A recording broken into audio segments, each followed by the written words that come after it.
warahmatullahi wabarakatuh. Perkenalkan, nama saya Nisa Sri Romdiani, Angkatan 2017, Pendidikan Matematika Universitas Siliwangi. Pada kesempatan kali ini, saya akan mereview sebuah artikel jurnal yang bertemakan etnomatematika. Alasan mengapa saya mengambil tema tentang etnomatematika, karena etno berkaitan dengan sosial budaya dan matematika adalah ilmu pelajaran matematika.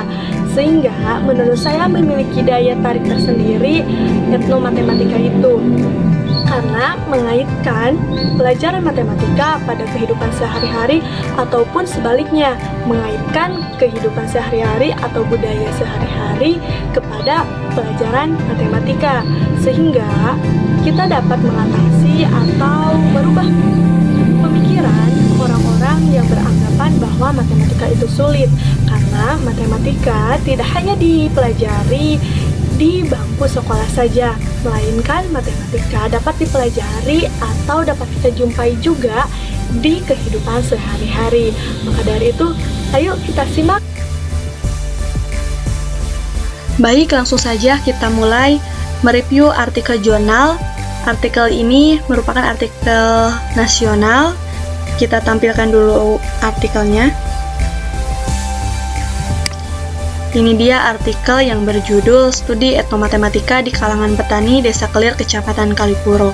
Artikel jurnal ini dituliskan oleh Ikrimah, Miftahur Rahmi, Randi, Endarmawan pada bulan Juni tahun 2017 di Transformasi Jurnal Pendidikan Matematika dan Matematika. Nah, di sini dituliskan oleh penulisnya. Tahun terbitnya sudah ada. Nah, kemudian untuk mereview artikel jurnal, maka ada hal yang harus diperhatikan. Hal-hal tersebut saya akan tampilkan. Ini dia hal yang harus diperhatikan dalam mereview artikel jurnal. Jadi, saya memiliki teknis. Setiap poin-poin ini saya beri tanda checklist, menandakan bahwa tingkat keakuratan jurnal yang ada di sebelahnya itu sesuai dengan hal yang harus diperhatikan dalam mereview artikel jurnal. Semakin banyak yang di checklist di sini, maka kualitas dari jurnal semakin baik. Kita mulai dari judul artikel. Nah, judul artikel, poin yang pertama itu merepresentasikan atau menunjukkan kandungan isi artikel. Apakah sesuai? Kita lihat. Menurut saya sudah sesuai karena judul ini sudah langsung merepresentasikan atau menunjukkan isi artikel.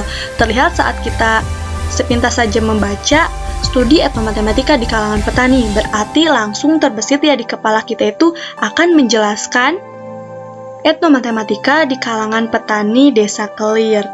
Kita tandai ya judulnya. Berarti poin yang pertama kita akan men-checklistnya. Kemudian yang kedua, informatif dan mengandung highlight dari finding isi artikel. Informatif di mana saat terdapat tulisan studi etnomatematika di kalangan petani, berarti memberikan informasi bahwa ada kaitannya tuh etnomatematika di kalangan petani. Kita checklist. Kemudian mencerminkan aspek kebaruan. Mencerminkan aspek kebaruan terbukti saat saya ketik judul ini di Google, maka hanya judul ini yang muncul, berarti menandakan bahwa jurnal ini memiliki aspek kebaruan. Kita checklist. Kemudian yang kedua, tidak memunculkan objek penelitian. Ya, karena apa? Judul ini menggambarkan secara umum, tidak langsung ke memunculkan objek penelitian. Berarti kita checklist. Kemudian yang kedua, kandungan abstrak. Secara keseluruhan, abstrak ini sudah baik karena memuat poin-poin dalam abstrak, sudah merangkum isi penelitian. Yang pertama kita lihat poin latar belakang. Di abstrak ini, peneliti sudah langsung menyebutkan latar belakang dari penulisan jurnal. Terlihat dari sini, dalam kehidupan sehari-hari terdapat kebiasaan-kebiasaan yang dikembangkan. Kemudian, memuat konsep-konsep matematika dan hal itu tidak disadari oleh masyarakat yang menjalaninya. Kemudian dikenallah sebagai etnomatematika. Kemudian di sini bersifat mengeksplorasi dan mengaitkan budaya tersebut dengan konsep matematika. Berarti latar belakang kita checklist. Kemudian ke poin yang kedua ada tujuan penelitian artikel. Sangat disayangkan sekali abstrak ini sudah bagus, namun tujuan penelitian artikelnya tidak dituliskan di bagian abstrak. Kemudian ke metode. Metode penelitian kajian. Metode di sini ada dalam menentukan responden. Responden ditentukan dengan metode purpose sampling, dan untuk pengumpulan datanya metode observasi atau wawancara. Berarti kita checklist di metode. Kemudian pinding hasil penelitian dan simpulan. Di sini menyebutkan terbukti dari kata hasil penelitian menunjukkan bahwa kegiatan petani di Desa Kelir, Kecamatan Kalipurok, Kabupaten Banyuwangi memuat konsep matematika berupa satuan tertentu dan perbandingan. Berarti kita checklist. Kemudian yang ketiga ada kata kunci. Kata kunci antara lain di sini etnomatematika, matematika, aktivitas pertanian. Artikel ini sudah memenuhi kriteria spesifik dan menggambarkan isi artikel. Berarti spesifiknya sudah ya. Kita contreng, kemudian menggambarkan isi artikel juga iya.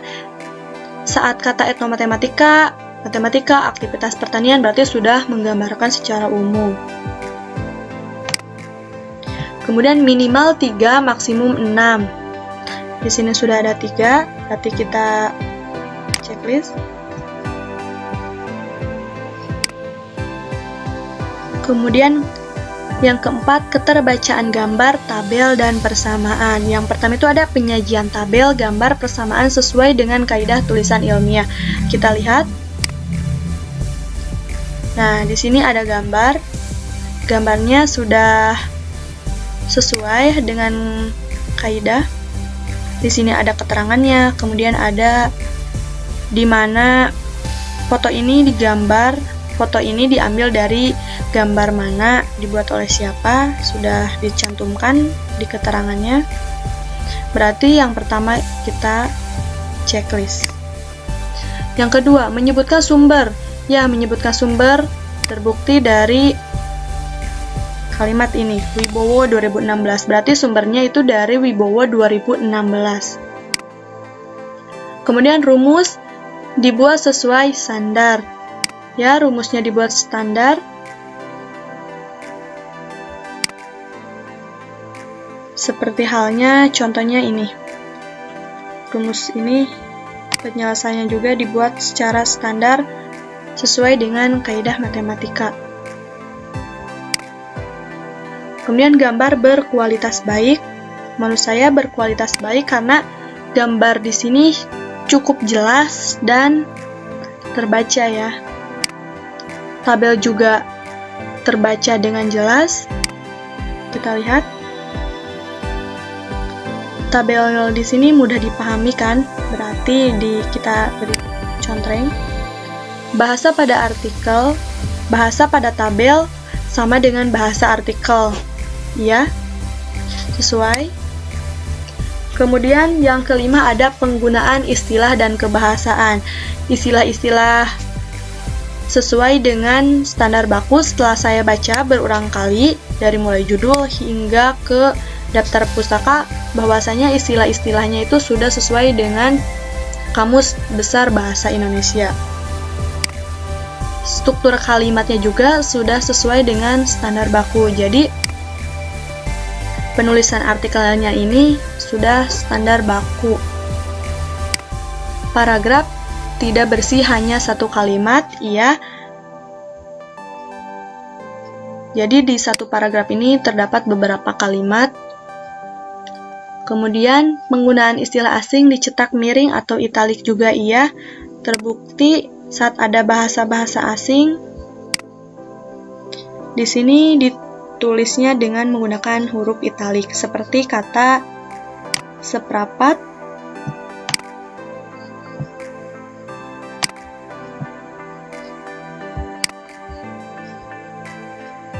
kata seprapat di sini mungkin asing buat di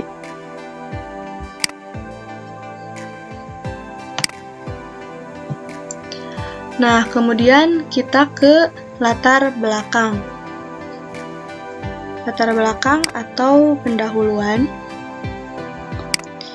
Mengenalkan topik. Ya, di sini terbukti mengenalkan topik dimulai dari matematika merupakan salah satu mata pelajaran yang dianggap penting, yang dikuasai sehingga harus disampaikan sejak tingkat dasar hingga tingkat tinggi. Kemudian ke proses pembelajaran, kemudian ke manusia tumbuh berkembang karena adanya tantangan hidup. Barulah menemukan konsep matematika dapat dengan mudah dijumpai dalam kehidupan sehari-hari, misalnya konsep peluang dalam permainan Hopimpa dan sebagainya. Kemudian sampai memunculkan selain permainan juga terdapat hal-hal lain yang merupakan bagian dari kehidupan sehari-hari masyarakat yang juga memuat konsep matematika. Salah satunya bertani. Barulah dari sini menjelaskan tentang pertanian khususnya sawah.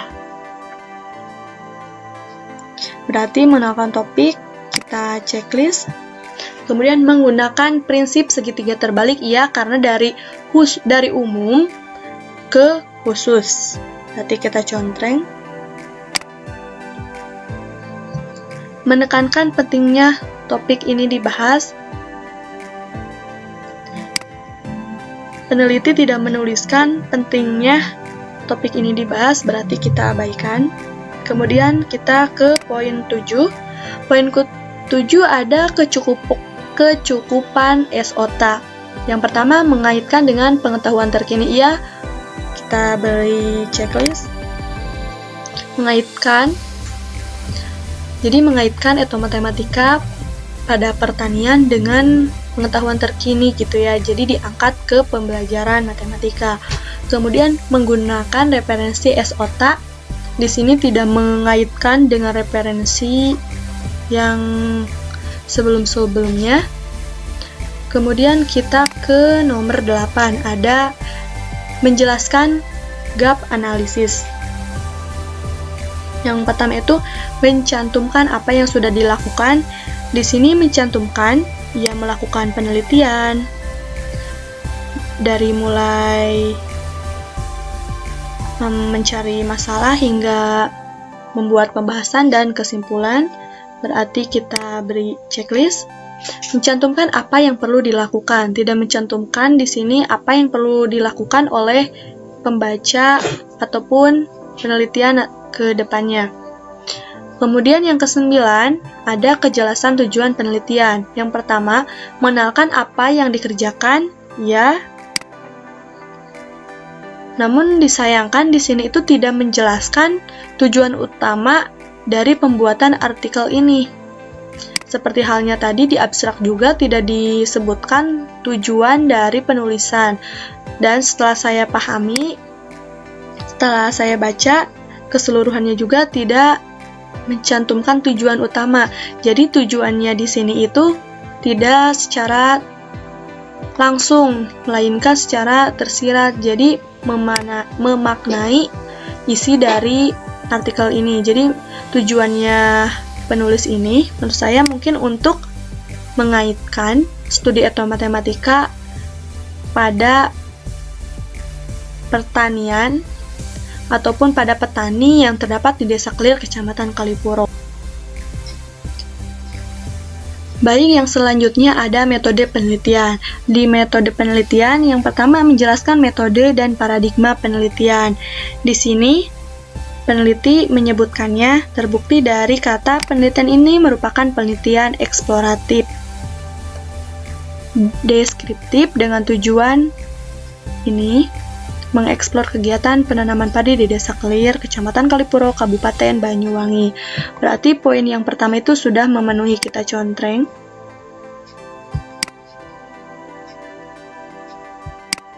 Kemudian menjelaskan subjek penelitian. Di sini menjelaskan terbukti dari penentuan responden, berarti subjeknya itu responden dilakukan dengan teknik purpose sampling, teknik penentuan sampel dengan pertimbangan tertentu. Objeknya itu terdapat 5 orang yang merupakan petani di Desa Kelir, Kecamatan Kalipuro, berarti poin yang ini kita checklist. Kemudian menjelaskan validitas penelitian. Di sini menjelaskan keakuratannya itu terbukti dari kata-kata ini. Dengan dokumentasi, hal-hal penelitian dapat disimpulkan dan disajikan lebih akurat. Berarti sudah divalidasi ya, lebih akurat.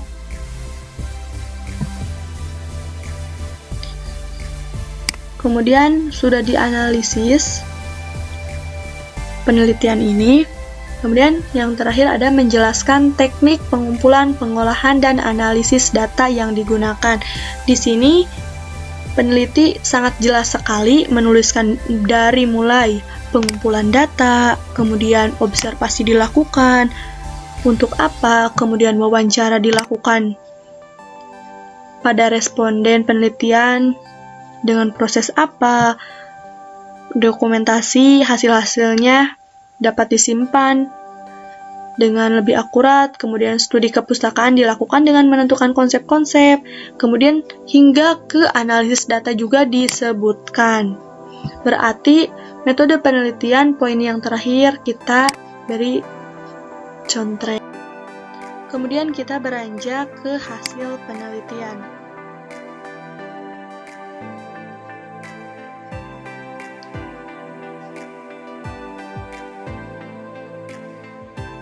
Di hasil penelitian, artikel mendeskripsikan temuan secara jelas di mana kegiatan eksplorasi dilakukan kepada 5 orang responden yang merupakan petani di Desa Kelir,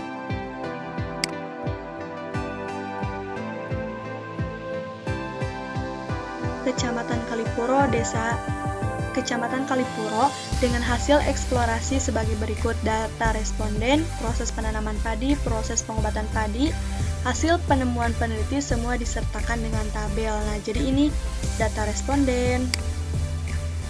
Kemudian ada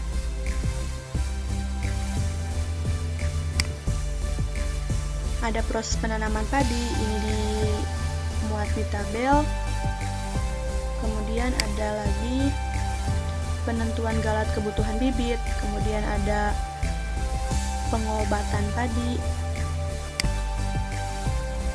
dan volume obat yang ada di tutup botol, kemudian perbandingan volume obat dan air.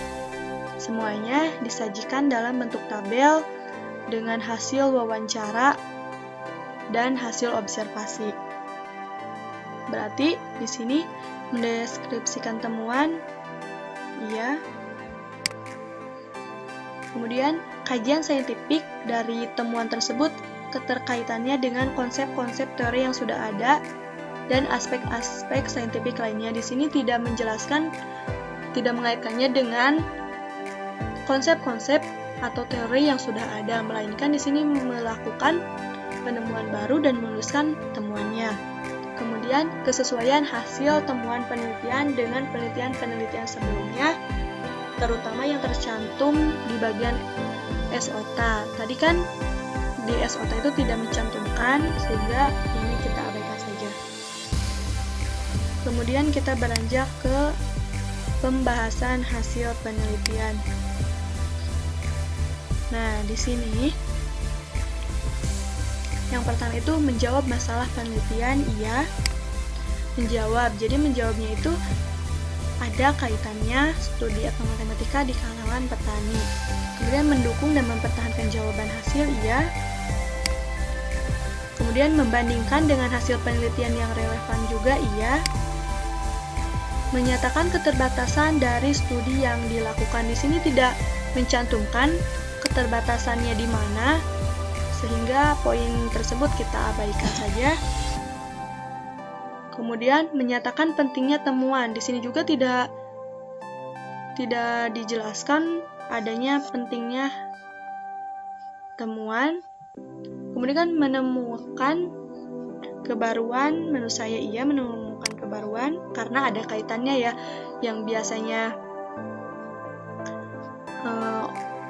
penanaman padi, kemudian sekarang dikaitkan dengan matematika, jadi lebih memudahkan.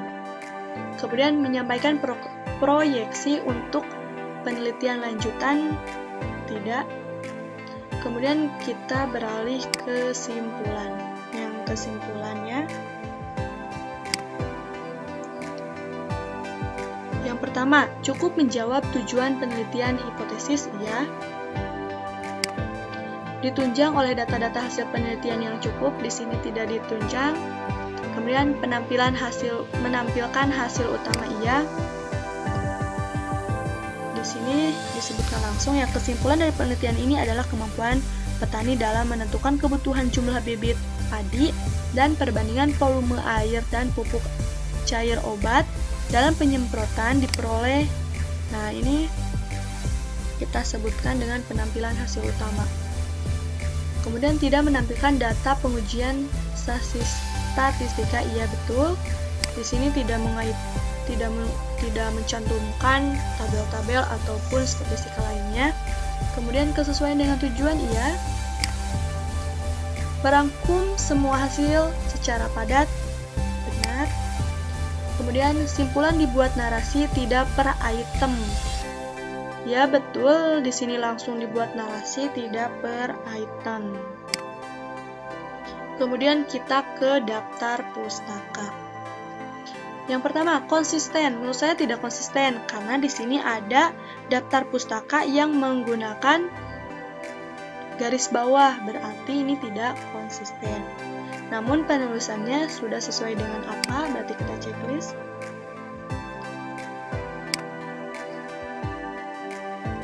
Dan selanjutnya itu nisbah sumber acuan primernya itu menggunakan acuan primer yang lebih dari 80 setelah saya baca. Kemudian derajat kemutakhiran. Derajat kemutakhiran setelah saya perhitungkan, derajat kemutakhirannya itu, rujukan mutakhirannya itu sudah lebih dari 80%. Namun ada yang disayangkan, banyak referensi minimal 10-nya itu tidak terpenuhi karena di sini referensinya hanya ada 6 referensi. Sekian review artikel jurnal yang berjudul Etnomatematika di kalangan petani Desa Kelir, Kecamatan Kalipuro. Bagi teman-teman yang ingin memberikan saran atau kritiknya, silahkan kalian komentar di kolom komentar. Mohon maaf apabila terdapat salah-salah kata dari saya. Wabillahi taufiq wal hidayah. Wassalamualaikum warahmatullahi wabarakatuh.